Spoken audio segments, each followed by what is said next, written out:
আমার যে খাটটা ওটার দিকে লুক দিচ্ছি আমি নাই লাস্টটা মানে আমাদের পিছনের সিটে চলে এসেছে। এত টাইট করে বানলাম কিভাবে ছুটলো। আমার পেশা হলো অ্যাম্বুলেন্স সার্ভিস ব্যবসা, গাড়ির ব্যবসা। আমি নিজেও গাড়ি চালাই এবং পরিচালনা করি। তো আমার জীবনের ঘটনা, একদিন একটা হঠাৎ করে 999 ফোন আসে রাত্র 10টার দিকে। ফোন দিল যে ভাই গাড়ি নিয়ে আসেন। তো আমি নিজেই গেছি ড্রাইভ করে, সাথে আমার একটা হেল্পার ছিল। তো ওই জায়গায় যাওয়ার পরে ওই জায়গায় যাওয়ার শেষে বাসায় যেয়ে দেখলাম যে উনি স্ট্রোক করে মারা গেছে। বাড়িওয়ালারা ওনারা বললো যে ভাই ওনার তো কেউই নাই, আমরা টাকা পয়সা ফেক না, আপনারা নিয়ে যান, ওনার সাথে কোনো লোক নাই। আমি বলছিলাম যে ভাই আপনারা যদি সবাই মিলে গোসল করিয়ে দিত। তো দেশ থেকে ওনার ছেলেরা ফোন দিছে যে বাবার গোসল আমরা দেশে নিয়ে করাবো। গোসলের পরে দেখা গেছে যেমন আমরা গোসল সারা রাস্তা নিলে গাড়ি বার হয়ে যায়, বা যে নিয়ে যায় তার মাথা ব্যথা করে, গাড়ি বন্ধ হয়ে যায়, রাস্তায় আরো সমস্যা দিতে পারে। এটা গোসল ছাড়া মানে পবিত্র, আমরা ধর্মীয় লাশগুলা পবিত্র ভাবে নিলে কোনো সমস্যা নেই। এই যে আমরা সবসময় আগে বলি যে ভাই গোসল করাবেন কি না। তো যাই হোক ওনারা কোনো লোক নাই, তো আমরা সাহস করে লাস্ট দুইজনে উঠেছি, নিয়ে রাত্র 12টার দিকে আল্লাহর নাম নিয়ে রওনা দিছি। তো আমরা যখন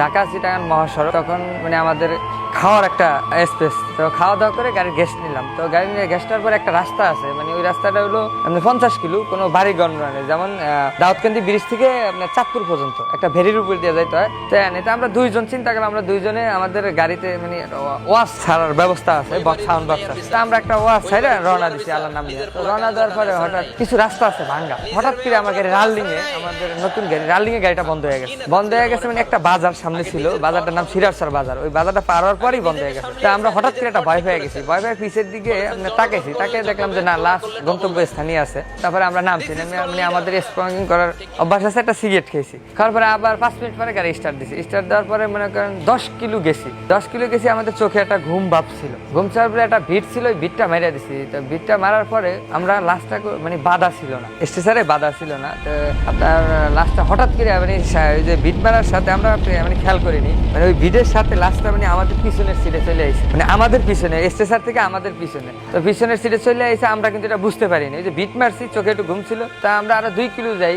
তা আমার হেল্পার বলতেছে ভাই আমরা একটা চা খেয়ালে যাক। আমরা চা খেয়েছি, তখনও দেখি নেই যে কি হয়েছে না হয়েছে। আমরা সামনের দিকে লুক অনেক প্রায় চা খেয়ে আমরা আবার রওনা হয়েছি। আমাদের সাথে কেউ নেই, আমরা দুইজন। 2 কিলো যাওয়ার পরে যে আমার মানে দৃষ্টি আকর্ষণ করছি যে আমি আমার পিছনের রুম লাইটটা জ্বালাবো, যে কি পরিস্থিতি ওটা দেখবো। তো আমি হঠাৎ করে পিছনের মানে সরাসরি স্টেশনের দিকে, মানে আমার যে খাটটা ওটার দিকে লুক দিচ্ছি আমি লাস্ট নাই মানে আমার মানে হঠাৎ করে আমার শরীরের মানে গাম মানে অস্থিরতাটা করছে। আমি নগদ গাড়ি দাঁড় করাইছি, লাস্ট কোথায় গেল। তো আমি দাঁড়াইছি, দাঁড়াতে মানে রাস্তার সাইডে একটা রিক্সা যাই। উনি জিজ্ঞাসা করতেছে ভাই কি হয়েছে। যে বললাম যে ভাই কিছু না, গাড়ির প্রবলেম হয়েছে, আমরা দেখতেছি। তো উনি কাছে ভাই আমরা দাঁড়াইছি, আপনি দেখেন। আমি গাড়ির গেট খুলে দেখলাম যে আমার লাস্ট মানে আমার পিছনের সিটে মানে লম্বা পড়ে গেছে। আচ্ছা পড়ে গেছে। তারপর বললাম যে রিক্সাটা যে ভাই আমার একটু হেল্প করেন, আমরা 2জন লোক, আমাদের সাথে লোক নেই, লাস্টটা তো পড়ে গেছে। তো লাস্টটা স্টেশনে উঠে দেবো। শরীরের পশম একটা দৃষ্টি আরো অন্ধকারের ভিতরে মাঝ রাস্তায়। তো কোনো বাড়িঘর ছিল না, এটা হলো মতলবের রাস্তাটা আর কি, বাড়িঘর ছিল না। উনি হেল্প করছে, উনি মানে পথচারী, উনি আমাদের সাথে হেল্প করে। তো উনি বললো যে ভাই আমার একটা গামছা আছে আর আপনাকে একটা গামছা আছে, লাস্টটা ভাই জানান, যেহেতু লাস্ট ধরার কেউই নাই। তো যাক উনি বাইনা দিল। উনি বাঁধার পরে তো আমরা চাঁদপুর গেছি। চাঁদপুর যাই আমরা আবার গ্যাস পাম্পে দাঁড়াইছি, আবার চেক করছি লাস্ট ঠিক স্থানে আছে কিনা। তো যাক আমি আবার স্টার্ট দিয়ে আপনার চাঁদপুর ব্রিজ পারানোর পরে আবার একটা ভিট মানে আমাদের চোখের, তখন রাত্র প্রায় 3:30। তো আমার হেল্পার বললো ভাই লাস্টটা দেখেন তো আবার গন্তব্যস্থলে।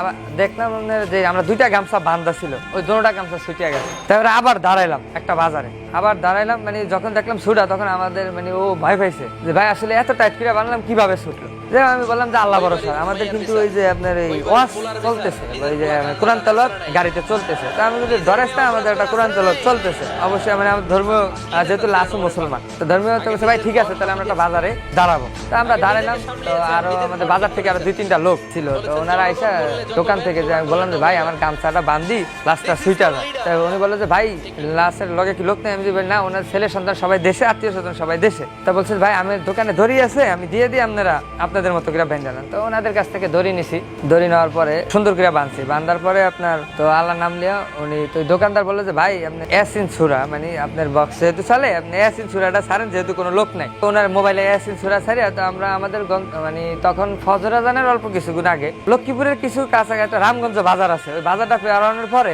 হঠাৎ আমার গাড়ির হেডলাইট বন্ধ হয়ে গেছে। আমার মাথা বার হয়ে শরীর দিয়ে গামছা, আমার গাড়ি কিন্তু এসি চলে, তো মানে শরীরে গাম ছড়তেছে, উপরে ল্যাবলাইট সামনের হেডলাইট দুটোটা বন্ধ হয়ে গেছে। গেছে, আমরা গাড়ি চলতেছে, তো গাড়ি কি হলো, আমি আবার হেডলাইটে শুই, তখন ওই বলে কি ভাই লাইনে মানে ফিউজ কাটিয়ে গেছে চেক করেন, তো আমি কি ওই জায়গায় দাঁড়ানোর মতো কোনো স্পেস নেই, সামনের একটা স্থানে গন্তব্যস্থলে দাঁড়াবো, না ভাই গাড়ি এরকম করে কেমনে যাবেন, তখন আমরা ইমার্জেন্সি বাতিটা দিছি, যে গাড়ি জরুরি বাতি, তো জরুরি বাতি দেওয়ার পরে আমরা তো কিছুটা আলো সামনে দেখা যায়, তো তখন আমি গাড়ির স্পিডটা অটো কমে গেছে, মানে গাড়িটা অনেক ভার হয়ে গেছে, জানি না আমার শরীর বার হয়ে গেছে, গাড়ি বার হয়ে গেছে। ও কালে কি ভাই সুরাটা আমরাও সাথে সাথে পড়ি, আলহামদুলিল্লাহ ইয়াসিন সুরাটা আমরাও বক্সের সাথে সাথে আমরা উচ্চারণ করি, আলহামদুলিল্লাহ ঠিক আছে।